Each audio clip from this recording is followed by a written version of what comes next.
Have you ever spent months, years pouring money and effort into your art, into your music, to put it out into the world, and then it kind of just falls flat? As artists, we live in this industry where we're told that things will just blow up. You put it out into the world and somebody might catch it.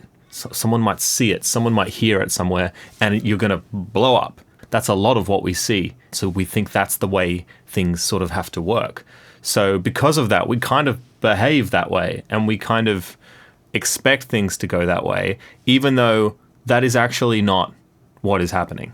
Yes, that blowing up might happen to some artists, but for a lot of artists and for a lot of the luckiest musicians that I know, they are also the most hardworking, and that is not what is actually going on. Hey guys, my name is Tom Southey. I go under the artist name Southey, and I currently have over 4.5 million streams on my Spotify. So of all my own music, my own production, all my latest songs, I have recorded, written, mixed, mastered in this room myself, and I've done the artworks and I've put them out.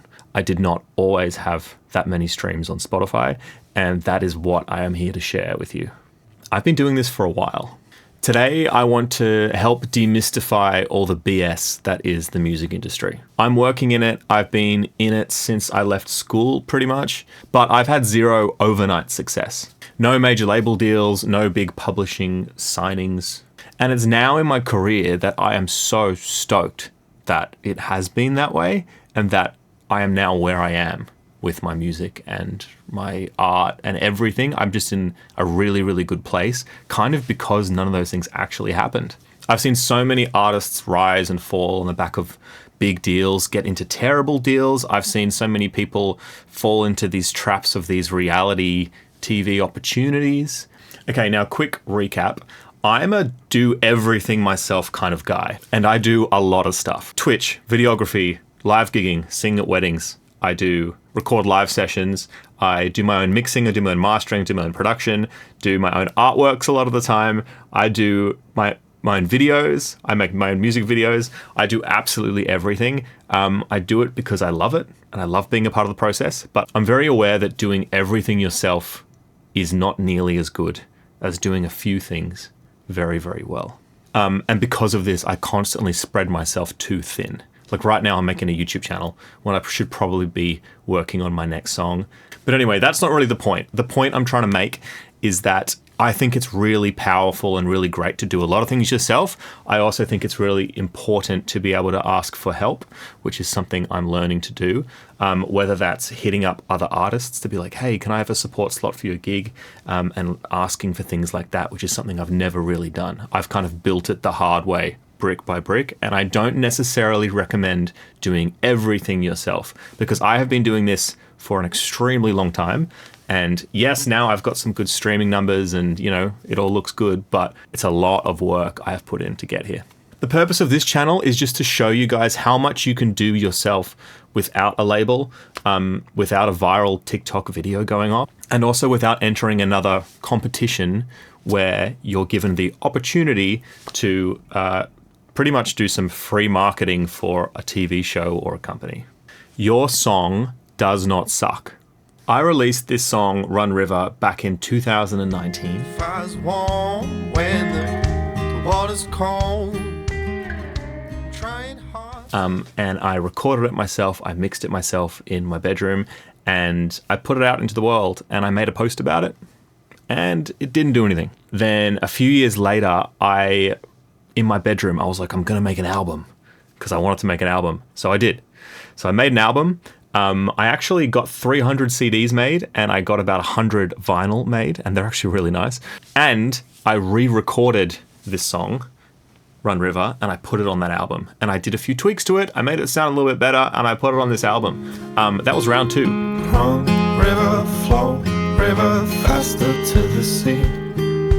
Run, river, hold, river, pushing over me. Then it came out on Spotify, and I did a post, and I think I shared with my 500 Instagram followers, posted an artwork. I emailed all the radio stations, and I shared it everywhere I could. I also did a bit of guerrilla marketing where I went out and I put up flyers, and I taped up flyers saying, new album out now. I wanted people to hear my music. That was the second time I'd put that song out, and nothing happened.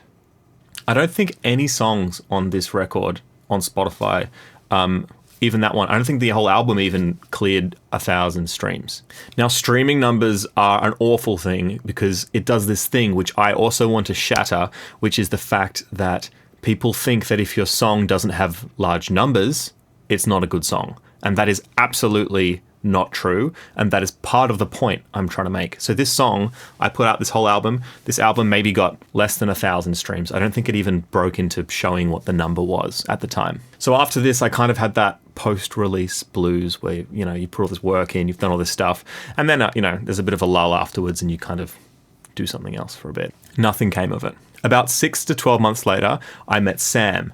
And my friend Sam was really keen on starting up like a record label, and he listened to my songs. And he pretty much came and told me that he really liked that song Run River, and he was thinking I should do it again and I should polish it up and we should make a thing and, can work on this label and we can sort of work on it together. We chatted and discussed it, and he kind of said that I think that's your best song out of all of them, or that style. And at the time, this album I had made had all different genres of music on it, because I was like, I like rock, I like this, I like slow songs, I like love songs, and it had this big eclectic mix of songs. I didn't even know what genre the album was. Yes, I put out flyers, I'd sent out emails, I'd done a release strategy. No.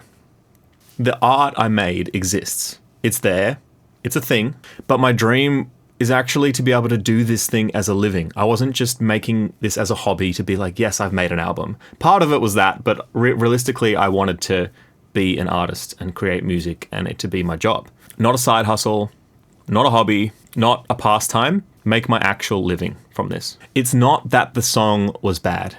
It's that nobody heard it. So I had to kind of sit back and think, why is nobody listening to this? Packaging. When you're out in the supermarket, all you see is packaging.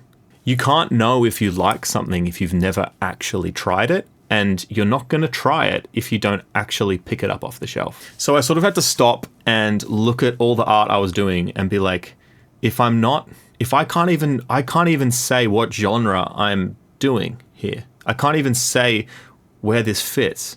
If you're not one genre, you're not one category. Could you imagine trying to place that item in a supermarket? Does this piece of food go in with the nuts? Or does it go with the ice cream? Or does it go in the refrigerated section? Or does it do... If you don't know what category it's in, how are people expected to find it in the supermarket? And now I'm just using the supermarket as an analogy, but on Spotify, when people are looking for that kind of music, you have to put yourself where people are going to look. If you're a bag of chips, you got to put yourself in the chip section, because if you put yourself where the tomatoes are, maybe someone's going to make guacamole. That kind of works, but that wasn't my point. I needed to pigeonhole myself into a niche. I listened to the song again, and it actually sounded a little bit like a demo. It sounded like I'd recorded it in my bedroom, which I had. So I need to change that, and I didn't change that by going to a recording studio. I changed it by practicing and re-recording stuff and trying to visualize how it should sound. And I still recorded it in exactly the same room, and I still did all the production. I just downloaded some big samples of Splice for some bigger drums that I didn't have, and I really made the song sound like something that was professionally produced. Run, river, flow, river, faster to the sea. Run, river, roll, river, rushing over me. I needed to make a new artwork for the song, so I looked at all the artworks of songs that were kind of that vibe, and I kind of just like thought, what would I like? What would I like to make? The song was called Run River, so in the end, I actually went to the art store, I bought some canvas, and I got some blue paint, and I started just drawing. I think I drew about 50 of these like rivers until one didn't look terrible, and then I did a bit of Photoshop, and I made this artwork for the song. And this artwork is not the Bon Iver artwork, but I wanted to make something that could be like kind of in the same aisle as that. That's where I wanted my music to be. That's where I wanted people to find it. After that, I went online and I found some copyright-free footage of some drone shots of beautiful landscapes where I felt it was just the right vibe for my kind of song. And I found a free tool online that let me generate handwriting text. I sat down and I edited this lyric video for the song, which I plan to release on release day to have this piece of content to go along with it. Then I went to the big artist channels like Bon Iver and stuff, and I looked at their video descriptions, and in all their video descriptions at the bottom it says like, follow Bon Iver for more official content. And I was like, perfect. I copied that. Follow Southey for more official content. This is the official YouTube channel of artist Southey. And I made everything as official as I could make it. And then I actually took down that old album and I rebranded my artist name to just Southey, which is my surname. I went out at the start of summer in a beanie to try and take press shots because I was going for indie folk. That's what I decided the vibe I was going to go for. That's the part of music and everything I've always not liked, is dressing up for me. I've always just liked making the art. I've never liked having to like be this person that I'm not. I wear shirts I've bought on Amazon. I'm not a very fashionable guy. I'm trying to be, but I've always felt very fake when I do that. But in order to win or to make a living from music, you have to play the game. If it doesn't look the part, people aren't going to click on it because it's not what people are looking for. You can be an artist that doesn't change anything, that's just like 100% I am absolutely myself, and I absolutely respect that. I love making the art so much, I want to make a living out of doing it. I want to do it every day. I want to do it more and more and more. I don't have the means to just do it. I need to pay for my rent and my food. So I needed to market it. The release day came. I posted that video. I posted a reel. I wanted to do a live show as part of it. Put on a little show in a bar somewhere, but it was mid-COVID and you couldn't go outside. So instead, I actually did my first Twitch live stream where I debuted the song on Twitch to just a few viewers. And that actually kind of kicked me off into doing a lot of Twitch during COVID. When I first met Sam, he asked me what my goal would be for redoing that song Run River and what did I want to achieve. And I said to him that my goal is 10,000 streams. I would love to get 10,000 streams. 10,000 listens on my music would just be absolutely incredible. I know it's just a number, but that was something I really, really, really wanted. Once Run River came out, it started getting traction. I had the press shots, I had the video, I was doing the thing, I was like pitching it the right way. I was thinking about, I was trying to be this artist, this thing that I wanted to be. Just by like almost pretending to be this thing, I was making this thing happen. My song Run River now currently has over 900,000 streams just on Spotify. And seeing the song start to move, it suddenly put a little bit of fire in my belly and just kept me going. And then I did another song, and I kept fueling the fire and using that. So I kept going, and since then I've been doing that for all my songs. A few times this year, I have had over 10,000 streams in a day. I can't really process it. Your brain does this thing where you kind of just keep moving the goalposts. But sometimes I think about that and I'm like, that was my goal. For sure, I can't actually live off that, but it's still absolutely incredible. I'm not trying to gloat. I'm just trying to show you that that song would still have less than 1,000 plays on Spotify and it would still be sitting there if I hadn't tried again. Yes, I know that there's some luck in there. And I know that there's a big chunk of privilege in there probably too. But heck, I wouldn't have released any of my other songs if I hadn't started by taking that step. That was the third time I had actually released that song on Spotify. And yeah, it took 3 times for that song to actually go. And loads of people have listened to that. And there's a lot of people that absolutely love that song. All the luck that I've had has come from something that I didn't know if it was going to work, but I just had to give it a go. I've now been building my confidence each release in my own songwriting and my production skills and things like that. So I'm always improving and always getting better. And so fast forward to now, I've got some Spotify numbers going. I'm getting the plays, but I'd really love to perform some shows. And now I'm kind of starting at square one for that. I've got no agent. I've got no label. I've got no direction on where to start. I don't really know where to start. Nobody approached me and said, hey, you've got loads of Spotify plays. Come play at our festival. Come play at our venue.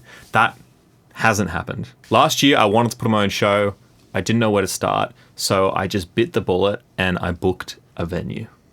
I paid the venue. I set up tickets. I designed merchandise and ordered t-shirts to come. I opened Photoshop and I made this poster for the event, like myself. I booked supports. I went busking on the streets of Sydney with a big cardboard sign that said, "Come to my show, 8th of November." And on the night, I called in favors from like my closest friends to help with the bar and selling merch and doing tickets on the door. And I did my own headline show.